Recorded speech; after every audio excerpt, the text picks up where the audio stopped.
กราบสวัสดีและสวัสดีพ่อแม่พี่น้องเมื่อสุขุสุคนวันนี้ก็มาพบกับพ่อเนาะสนใจคือเก่าเนาะวันนี้ก็อยู่ไห่อยู่นาเนาะพี่น้องเห็ดกา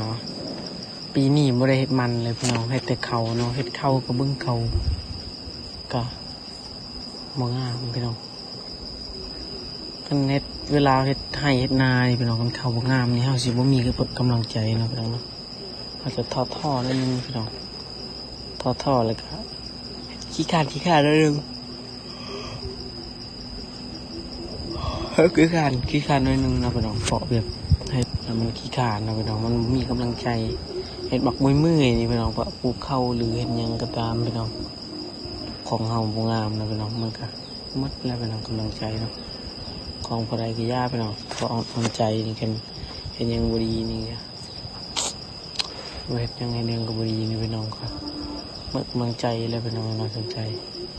แม่น้องใจก็คือกันนะพี่น้องอันพี่น้องก็คือกันแล้วเนาะคือบุคือกันเหมือนกันเลยเฮ็ดยังกับบ่งามเฮ็ดยังกับบ่งามพี่น้องให้มีกำลังใจเนาะขนาดน้องสนใจปลูกเขายังบ่งามเลยพี่น้องเฮ้ยมือถึงเลยคิดกันพี่น้องคิดยังคิดออกทีนาน้ำใจก็บอกคอมเมนต์ไว้แล้วพี่น้องว่าน้ำใจถ่ายคลิปยังพี่น้องอยู่ให้พี่น้องใช้ถ่ายคลิปในใดนะพี่น้องสร้างคอนเทนต์เพื่อเป็นในพี่น้องให้เป็นกับคอมเมนต์มานะพี่น้องว่าน้ำใจน้ำใจคอนเทนต์ยังพี่น้องปกติน้ำใจก็เฮ็ดคลิปกับมีตะปูสอนบอกกันยังไม่ได้เขายังไม่ได้ออกเนาะยังไม่ออกแต่ให้พี่น้องออกแต่ให้นี่ก็คงสิ้นปีหน้าว่าชีให้ไทยพูน้องๆจะให้ไทยพูจิบได้เฮ็ดแล้วพี่น้องมันเมื่อยเลยเวลาให้ไทยเฮ็ดนาพี่น้องมันเมื่อยก็แท้นะพี่น้องมันเมื่อย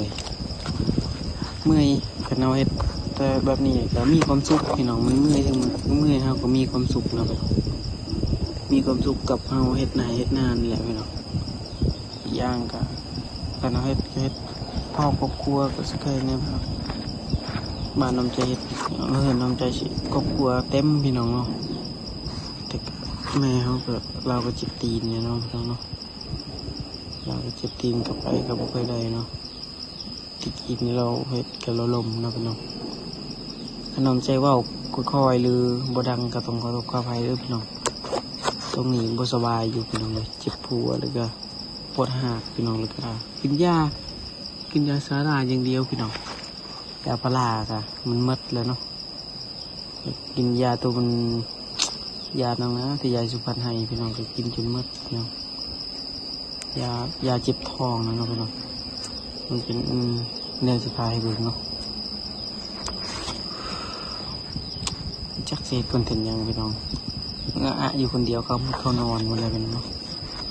นอนจะไม่ออกมาเบี่ยงยังวีเขาสักเราจะแกงมาใหม่เนาะใหม่ชุดยังพาไปกัด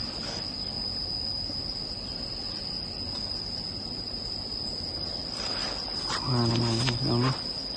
กำลังเนาะกำไม่ได้เห็นยังเนาะถ่ายคลิปพวกมีคลิปยังสิท้ายไปเนาะอายุให้อะไรพี่น้องเลยลังที่จากเอาสักให้แล้วเนาะพี่น้องเนาะยังไม่แล้วพี่น้องพักผ่อนเนาะพักผ่อนประมาณ11 โมงนั่งพักเนาะนั่งพักนั่นแหละกันยังนอนก็นอนเนาะกันยังนอนก็นอนกับอยากกระยาไปเนาะฮอด1 โมงก็จึงค่อยมาเฮ็ดใหม่เนาะทีนี้ก็แดดก็เริ่มจะขึ้นมาเนาะพี่น้องไม้ก็มีพี่น้องไม้อยู่ทุ่งแต่บ่ได้ใส่เนาะนี่คือหิวเขาแห้งอะไรเนาะพี่น้องหิวเขาสุดๆเลยพี่น้องเลย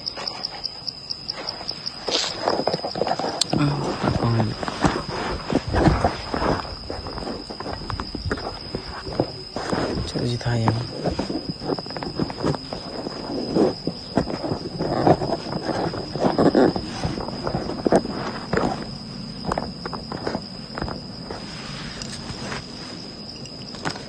พี่น้องแล้วเสียยังกะมันก็มืดๆนึงนะพี่น้องวันนี้นะกองพี่น้อง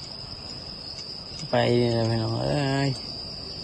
จักแล้วยังบ่แล้วพี่น้อง ดนหนึ่งก็ยังมาแล้วคือเก่าจักอะไรพี่น้องตรงกองก็สั้นๆเนี่ยตกอยู่ตลอดเรื่องตก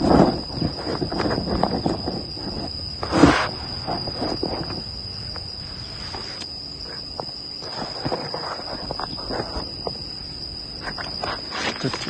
ตกจากนี่พี่น้อง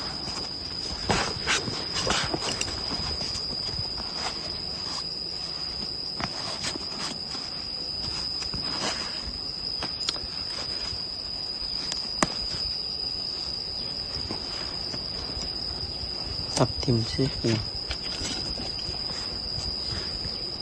นี่สวยงาม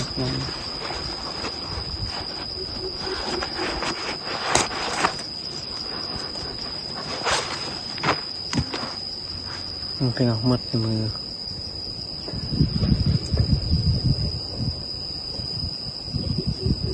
ตึกผาตะกี้นี้เนาะเบรกเกซิมัดเลยเลยถือเบรกสำรองมาแล้วพี่น้องถือกับสิชากับบุรีมีพี่น้องชากับมันสเปรย์เลยมันชาตัวใดเนาะพี่น้องอันนี้พี่น้องจะเป็นเขาจะไม่ได้เป็นอะไรพี่น้องครับพี่น้องคิดน้ำใจกับขอลาไปก่อนพี่น้องเขาน้ำใจพูดค่อยหรือผิดพลาดกันได้ต้องขอโทษขออภัยพี่น้องเด้อพี่น้องเด้อนี่ก็มืดๆนิดนึงพี่น้องเดี๋ยวหาบนพี่น้องเราคิดน้ำใจกับขอลาไปก่อนพี่น้องน้ำใจชงให้ปูผู้ลงแล้วให้พี่น้องคอมเมนต์ด้วยพี่น้องให้น้ำใจให้คลิปยังพี่น้องให้คอนเทนต์ยังอยู่ให้พี่น้องอยู่ให้พี่น้อง4 โมงจะได้กับมืออะไรพี่น้องเลยพี่น้องขอลาไปก่อนพี่น้องเฮ้ยพี่น้อง